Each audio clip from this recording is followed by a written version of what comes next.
नमस्कार, जनता टीवी देख रहे हैं आप। आपके साथ मैं हूं खुशबू पांडे। अपना प्रदेश उत्तर प्रदेश में खबरों का जिक्र करेंगे। तो उत्तर प्रदेश में विधानसभा की 9 सीटों पर उपचुनाव की तारीखों का ऐलान हो गया है। बताते चले आपको कि 13 नवंबर को विधानसभा की खाली सभी 10 सीटों में से 9 सीटों पर ही वोटिंग होगी।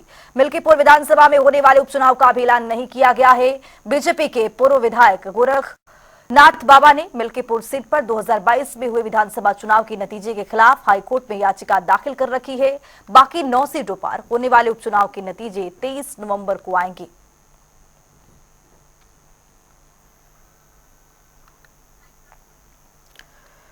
तो बताते चले आपको कि कल चुनाव आयोग ने प्रेस कॉन्फ्रेंस कर ये जानकारी दी है, घोषणा कर दी है कि 10 विधानसभा के उप सीटों पर चुनाव होना था, लेकिन 9 सीटों पर ही होगा। मिल्कीपुर में नहीं होगा क्योंकि जो मामला लंबित है वो कोर्ट में चल रहा है, जिसके वजह से 9 सीटों पर ही चुनाव होना है। मिल्कीपुर में चुनाव नहीं होगा। बताते चले कि आखिरकार ये जो उपचुनाव है वो क्यों हो रहा है, ग्राफिक्स के जरिए आपको दिखाने की कोशिश कर रहे हैं, समझाने की भी कोशिश कर रहे हैं। मीरापुर सीट से चंदन चौहान विधायक थे, अब वो सांसद बन चुके हैं। कटेहरी की बात करें, कटेहरी सीट से लालजी वर्मा विधायक थे, वो भी सांसद बन चुके हैं। तो ये जो तमाम उपचुनाव हो रहे हैं कई सीटों पर, आपको बताते चलें कि जो लोकसभा का चुनाव हुआ था, लोकसभा के चुनाव में कई सीटों पर जो एमएलए थे वो सांसद बन चुके हैं, अपने सीट को जीत कर आ चुके हैं। इसलिए यहाँ पर 10 सीटों पर विधानसभा के चुनाव हो रहा है, माफ कीजिएगा 9 सीटों पर ही चुनाव हो रहा है। अब देखना यह होगा कि आखिरकार इन 9 विधानसभा के सीटों पर किस तरह से कौन से पार्टी अपने आप को आगे रखकर नई पहल की शुरुआत करेगी, कौन से पार्टी पूरी दमखम के साथ इस 9 सीटों पर अपनी कब्जा जमाएगी।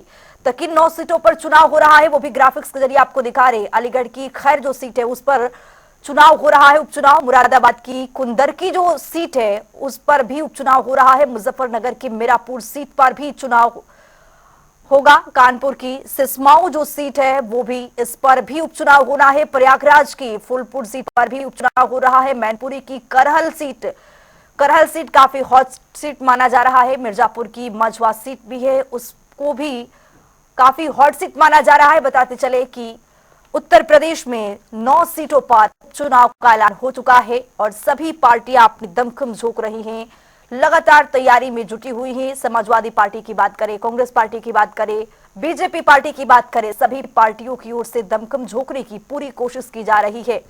तो ग्राफिक्स के जरिए हम आपको दिखा रहे हैं कि किन 9 सीटों पर उपचुनाव होना है। प्रयागराज की फूलपुर सीट पर, मैनपुरी की करहल सीट पर विधानसभा के उपचुनाव होना है। जो मिल्कीपुर सीट है उस पर चुनाव नहीं होगा क्योंकि जो मामला है वो कोर्ट में लंबित है। 9 सीटों का उपचुनाव घोषित हो चुका है। भारतीय जनता पार्टी पूरी तैयारी के साथ चुनाव मैदान में है और हम 9 की 9 सीटें जीतेंगे। मिल्कीपुर सीट पर निर्वाचन आयोग ने घोषित नहीं किया है क्योंकि वहां माननीय उच्च न्यायालय में रिट पिटीशन है और आज अखबारों में हमने देखा है कि वो रिट पिटीशन वापस लेने वाले हैं। निर्वाचन आयोग शीघ्र ही फैसले लेगा। जो समाजवादी पार्टी या जो विपक्षी दल हैं वो संवैधानिक संस्थाओं पर लगातार प्रश्न उठाते हैं जो लोकतंत्र के लिए ठीक नहीं है। जैसा सुनने में आ रहा है कि कुछ चुनाव याचिका गई है, इस कारण से रोका गया है, तो मुझे लगता है कि इसको अगर पहले से निस्तारण करके कर लेना चाहिए था और निश्चित तौर से इस पे इनका भी यहाँ का भी चुनाव कराना चाहिए था क्योंकि चुनाव की डेट तो साथ ही साथ आई। और मुझे जहाँ तक मेरी जानकारी है कि ये चुनाव हार रहे हैं बुरी तरीके से और चुनाव हारने के कारण से काफी घबराहट है। इस नाते इन्होंने अपने तरीके से इसको मैनिपुलेट कराने का पूरा प्रयास किया है। क्या रहेगा, कांग्रेस कैसे रहेगी उपचुनाव को लेकर? कांग्रेस मिलकर लड़ेगी इंडिया गठबंधन में और डंके की चोट पर 10 की 10 अभी 9 अनाउंस किया, 9 की 9 जीतेंगे और इनको हराएंगे, भाजपा को पूरी तरीके से हराएंगे। उत्तर प्रदेश में विधानसभा के जो 9 उपचुनाव होने हैं उन 9 उपचुनाव पर भारतीय जनता पार्टी हारेगी और समाजवादी पार्टी इंडिया गठबंधन चुनाव जीतेगा। उत्तर प्रदेश में भाजपा के खिलाफ जबरदस्त जन आक्रोश व्याप्त है। भारतीय जनता पार्टी चुनाव में हार रही है, इसी कारण उसने बहराइच में मासूम लोगों की हत्याएं और दंगा करवाने का काम किया है। सर, मिल्कीपुर का भी चुनाव की घोषणा नहीं की गई है, कहीं कोर्ट में मामला चल रहा है जिसके कारण से घोषणा नहीं की गई। वही समाजवादी पार्टी के राष्ट्रीय अध्यक्ष अखिलेश उसमें जंग हारी मिलीपुर चुनाव को लेकर कह रहे हैं, कैसे? मिल्कीपुर विधानसभा में जो उपचुनाव होना था उसको चुनाव आयोग ने टाल दिया है।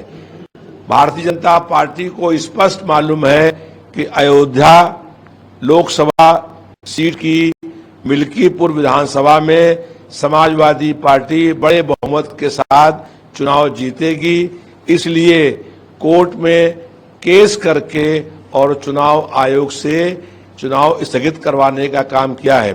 अगर मिल्कीपुर में चुनाव होता तो सबसे प्रचंड बहुमत के साथ समाजवादी पार्टी वहां चुनाव जीतती।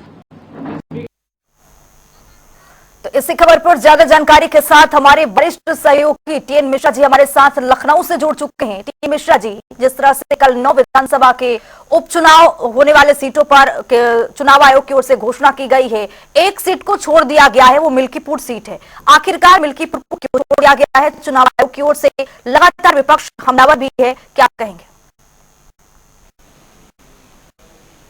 देखिए, मिल्कीपुर सूट लेकर के जो अवधेश प्रसाद के खिलाफ जो है कोर्ट केस किया गया है, इस मामले को लेकर के जो है चुनाव आयोग कहा जब तक कोर्ट में केस है तब तक किसी सीट का चुनाव घोषित नहीं कर सकते हैं। लेकिन अब कहा जा रहा है कि जिन्होंने याचिका की है तो वो अपनी याचिका वापस लेने जा रहे हैं। तो अगर 1-2 दिन में इन्होंने याचिका वापस ले ली तो इस बीच चुनाव हो जाएगा, क्योंकि अधिसूचना ऑलरेडी जारी हो जाएगी। चुनाव आयोग को अलग अगर डिपेंड करता है याचिका अगर वापस होगी तो मिल्कीपुर चुनाव जो है विधानसभा सीट पर भी चुनाव हो जाएगा। जी टीएन मिश्रा जी, जिस तरह से ये जो समीकरण है, चाहे अगर बात करें बीजेपी पार्टी की ओर से संजय निषाद नाराज चल रहे हैं, एनडीए घटक दल के वो भी एक दल है और उसमें भी वो नाराज चल रहे हैं, वो 2 सीटों का डिमांड कर रहे हैं। आरएलडी को बीजेपी 1 सीट दे रही है, ऐसा बीजेपी की ओर से भी कहा गया है। इसको लेकर जो बीजेपी को एक देखा जा रहा था किस तरह से इस चुनाव को किस सहमति से लड़ना है और घटक दलों में इस तरह की नाराजगी बीजेपी को कहां पहुंचाएगा फिर? देखिए, अभी मैं संजय निषाद जी के घर पे हूँ, अभी जस्ट नाउ जनता टीवी उनकी बात भी हुई है। तो संजय निषाद जी का सीधे से कहना है कि वो अभी जो है हतोत्साहित नहीं है, उनको 1-2 सीट मिलेंगी और इसको लेकर के उनकी बात चल रही है। कल वो जो है दिल्ली भी जाने वाले हैं और उसमें वहाँ भी बात करेंगे और ये माना जा रहा है कि कम से कम 1 सीट उनको मिल जाएगी जिससे उनको संतोष करना पड़ेगा। उन्होंने यहाँ तक दावा किया कि हरियाणा जीत में उनका बहुत महत्वपूर्ण योगदान है। हरियाणा में भी उन्होंने अपने पार्टी के लोग लगा रखा था, उनके पार्टी के लोगों ने जाकर वहाँ काम किया और निषाद समुदाय, कश्यप समुदाय के लोगों ने बहुत जो है जोर शोर से वहाँ जो थे उन्होंने एकजुट होकर बीजेपी को वोट दिया है। तो संजय निषाद का सीधे तक कहना वो एनडीए के साथ हैं, एनडीए के साथ रहेंगे और जो जैसा पार्टी आदेश देगी वो ये काम करेंगे। तो बात ठीक है टीएन मिश्रा जी की वो एनडीए के साथ रहेंगे, लेकिन संजय निषाद का ही वो बयान है, वो बाहर निकल करके मीडिया से रूबरू होते हुए संजय निषाद ने कहा था कि 2 सीट चाहिए। अगर यहाँ के जो नेता बैठक कर रहे हैं, बात नहीं बनेगी तो आला कमान से वो बात करेंगे। वो 2 सीटों का उनका डिमांड है। हाँ, ये सही बात। अभी संजय निषाद जनता टीवी से बात करी, 2 सीटों पर उनकी भागीदारी इसलिए होनी चाहिए कि पिछली बार उन्होंने बहुत कम मतों से 1 सीट पे वो जीते थे और 1 सीट पे वो बहुत कम मतों से हारे थे। तो उन 2 सीटों पर आज भी दावा उनका है मिल्कीपुर कटहरी पे कि अगर कटहरी सीट जीतते हैं तो मांग रहे हैं फिर वो, तो सीधी सी चीज है कि अगर उनकी बात पार्टी मानी है तो उनका कहना वो सीटें जीत जाएंगे।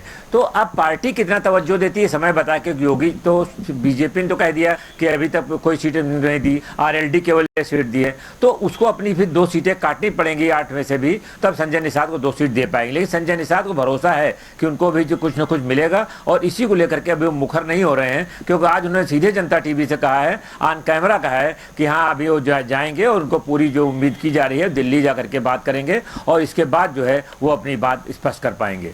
जी टीएन मिश्रा जी, अगर बात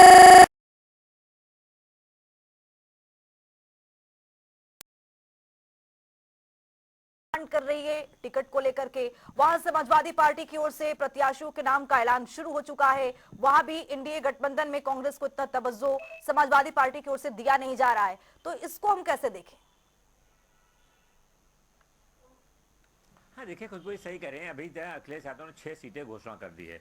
अब उनके पास वर्तमान में 9 सीटों में 3 सीटें बची हैं जिनके प्रत्याशी भी घोषणा नहीं हुई है। इन 3 सीटों पर कांग्रेस की दावेदारी 4 सीट की कांग्रेस मांग रही थी, लेकिन अब 3 सीट बची हैं। लेकिन अभी तक ये तय नहीं हो पाया है कि ये 3 सीटें जो बची हैं वो कांग्रेस को मिल जाएंगी, क्योंकि अभी जो है इंडिया गठबंधन की आपस में बैठक नहीं हो पाई है। और जब तक जो है ये बैठक नहीं होती है, अब कल चुनाव आयोग के जो है चुनाव कार्यक्रम घोषित करने के बाद अब थोड़ा नेताओं में और जागरूकता आई है और उम्मीद की जा रही है 1-2 दिन में ही इंडिया गठबंधन के लोग एकजुट होंगे और बैठक बात करेंगे कि उनको कितनी सीटें मिलेंगी। लेकिन कांग्रेस का दावा है कि अब 3 सीटें जो बची हैं तो वो हमको जरूर मिल जाएं, कि ताकि जो बेहतर प्रदर्शन कर सके और सभी से सभी सीटें इंडिया गठबंधन जीत सके। लेकिन अब अखिलेश यादव और जब तक इनके बड़े नेताओं की बैठक नहीं होगी तब तक ये नहीं कहा जा सकता कितनी सीटें वो दे रहे हैं और कौन कौन सी सीट दे रहे हैं, क्योंकि 6 सीटें ऑलरेडी वो घोषणा कर चुके हैं, उनमें से कोई उम्मीद नहीं है कि वो वापस लेंगे। अब 3 सीटें जो बची हैं उसी में से जो है इनको समझौता करना पड़ेगा और जब तक ये निर्णय नहीं हो जाता तब तक जो है कहना मुश्किल है। बहुत शुक्रिया टीएन मिश्रा जी तमाम जानकारी साझा करने के लिए। तो आपको बताते चले कि जिस तरह से उपचुनाव के लिए ऐलान हो चुका है 9 सीटों पर बीजेपी के लिए, बताते चले कि योगी सरकार के लिए एक अग्नि परीक्षा है, तो वहीं समाजवादी पार्टी के लिए भी अपने आप को प्रूफ करने का ये समय है।